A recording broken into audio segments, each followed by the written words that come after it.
Bismillah, walhamdulillah, wassalatu wassalamu ala rasulillah Sayyidina wa nabina wa habibina Muhammadin sallallahu alaihi wasallam wa ala alihi wa sahbihi wa mawalah wa ba'du. Uhayyikum jami'an bitahiyatil Islam. Assalamualaikum warahmatullahi wabarakatuh.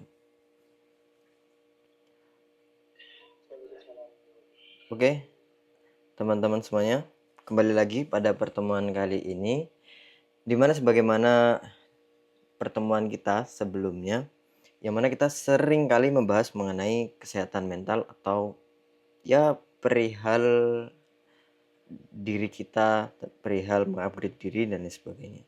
Dan pada pertemuan kali ini ada baiknya kita itu juga harus membahas mengenai apa itu yang namanya confident atau percaya diri.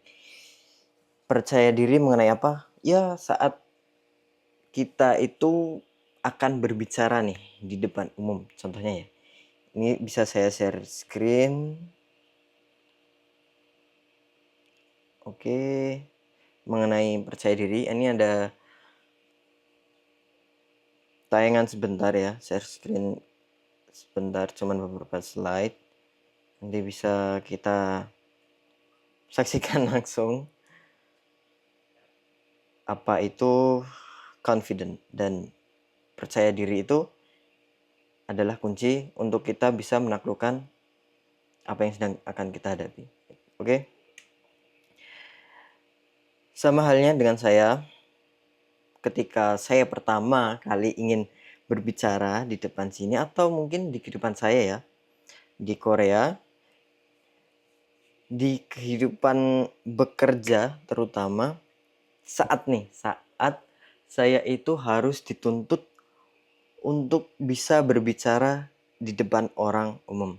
Mungkin teman-teman juga pernah merasakan rasanya gugup, panik, dan juga rasa gemetar. Bahkan ada beberapa public speaker yang memang sudah sangat profesional di bidangnya.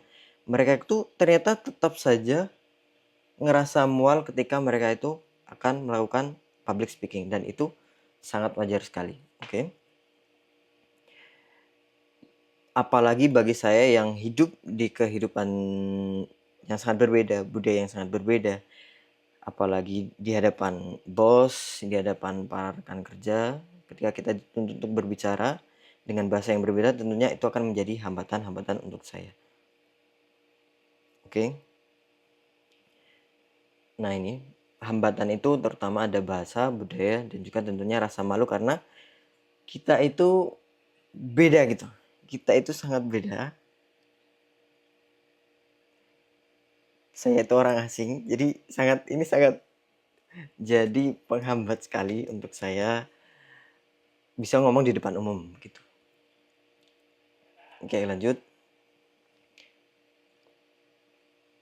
Materi pertama, untuk kita itu bisa ngomong di depan umum, apalagi ada beberapa distraksi, ada noise, ini ya namanya noise. Seperti yang saya katakan di awal, audiens itu mengerikan. Dan karena sekarang ini ada beberapa distraksi, kita harus tetap bisa fokus sebagai seorang public speaker. Kita harus bisa fokus. Itu yang pertama. Siapkan mental kita. Sharpen your mind. Oke?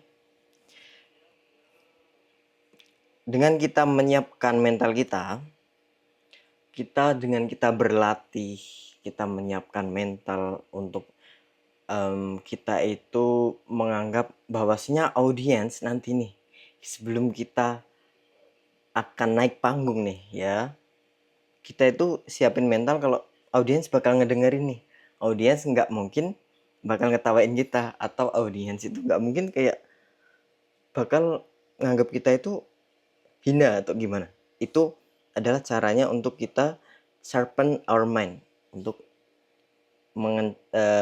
istilahnya kayak menajamkan ya, menajamkan pikiran kita. Dan yang kedua nih, siapkan fisik dan juga bahasa tubuh. Nah, bahasa tubuh itu ternyata jadi kayak dia itu kayak penopang, penjelas, dan juga istilahnya kayak gimana ya, kalau kamu ngomong nih, kamu ngomong sama orang dengan ada bahasa tubuh kayak gini itu kesannya kamu kan lebih profesional. Itu. Dan yang terakhir, ini simpel saja. Yang terakhir, oh bukan yang terakhir ya. Kita itu untuk mengenali audiens kita. Ketika kita berada di depan umum nih, apalagi saya nih, kalau lagi ngomong di depan bos, ya kita harus mengenali audiens kita. Bos-bos kita itu maunya gimana sih? Untuk bisa memberikan contoh.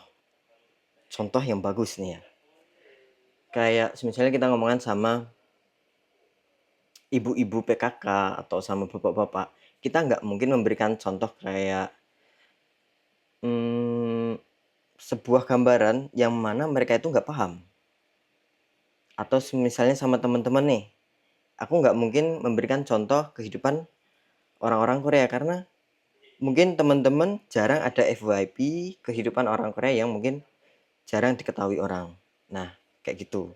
Jadi dengan menyesuaikan atau mengenali audiens kita, itu akan memudahkan untuk kita berkomunikasi dengan mereka. Oke. Dan yang keempat adalah kita harus be brave. Kita itu harus bisa menguasai sebuah momen. Sebuah panggung nih. Panggung tuh harus kita kuasai. Biar apa? Biar audiens kita itu bisa mendengarkan dan juga pay attention nih ke kita nih. Jangan sampai kok ada audiens yang namanya itu kayak kayak jangan sampai kita itu jadi gatekeeper. Jangan sampai kita itu nggak memberikan kesempatan kepada orang lain. Terus dan yang terakhir itu harus berani ya.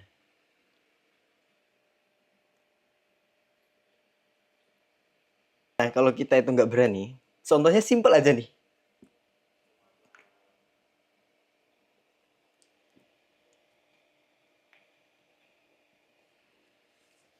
Contohnya simpel aja. Kalau lagi ada rapat, kalau kita nggak berani untuk mengangkat tangan nih. Simpel saja kalau kita nggak berani untuk mengangkat tangan, ya oke, ini ada saudara kita yang mengangkat tangan, mungkin bisa berbicara. Tapi nanti setelah ini ya, oke setelah ini.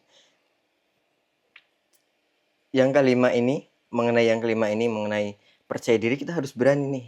Kalau kita lagi ngomong di depan umum, jangan perkewuh kalau bahasa orang Jawanya itu untuk memberikan attention yang lebih kepada audiens. It's okay untuk showing yourself. Gimana dirimu itu sebenarnya. Begitu saja, itu 5 mungkin nilai-nilai kecil yang singkat yang mungkin bisa saya sampaikan pada pertemuan kali ini. Dan mari kita sambung di pertemuan selanjutnya di materi-materi kesehatan mental dan juga self improvement yang lainnya. Oke, sekian dari saya. Assalamualaikum warahmatullahi wabarakatuh.